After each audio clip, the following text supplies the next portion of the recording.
नमः शिवाय।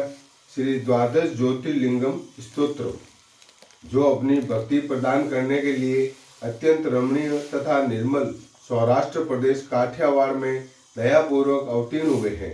चंद्रमा जिनके मस्तक का आभूषण है, उन ज्योतिर्लिंग रूप भगवान श्री सोमनाथ की मैं शरण में जाता हूँ, जो ऊंचाइयों के आदर्श भूत पर्वतों से भी बढ़कर ऊंचे श्री शैल के शिखर पर, जहाँ देवताओं का अत्यंत समागम होता रहता है, प्रसन्नता पूर्वक निवास करते हैं, तथा जो संसार सागर के से पार कराने के लिए पुल के समान है, उन एकमात्र प्रभु मल्लिकार्जुन को मैं नमस्कार करता हूँ।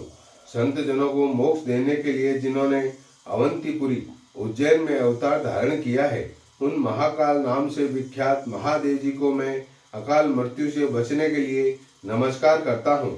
जो सत्पुरुषों को संसार सागर से पार उतारने के लिए कावेरी और नर्मदा के पवित्र संगम के निकट मानधाता के पुर में सदा निवास करते हैं, उन अद्वितीय कल्याणमय भगवान ओमकारेश्वर का मैं स्तवन करता हूँ।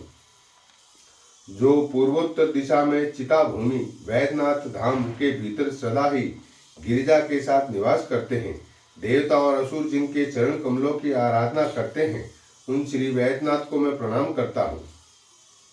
जो दक्षिण के अत्यंत रमणीय सदंग नगर में विविध भोगों से संपन्न होकर सुंदर आभूषणों से विभूषित हो रहे हैं, जो एकमात्र सद्भक्ति और मुक्ति को देने वाले हैं, उन प्रभु श्री नागनाथ की मैं शरण में जाता हूँ। जो महागिरी हिमालय के पास केदार श्रृंग के तट पर सदा निवास करते हुए मुनीश्वरों के द्वारा पूजित होते हैं, तथा देवता असुर यक्ष और महासर्प आदि भी जिनकी पूजा करते हैं, उन एक कल्याणकारक भगवान केदारनाथ का मैं स्तवन करता हूँ।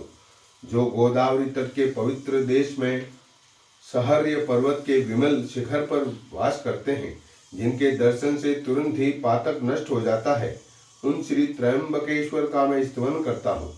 जो भगवान श्री रामचंद्र के द्वारा ताम्रपर्णी और सागर के संगम पर अनेक बाणों द्वारा पुल बांधकर स्थापित किए गए हैं, उन श्री रामेश्वर को मैं नियम से प्रणाम करता हूँ। जो डाकिनी और शाकिनी वृंद में प्रेतों द्वारा सदैव सेवित होते हैं, उन भक्ति हितकारी भगवान श्री भीम शंकर को मैं प्रणाम करता हूँ।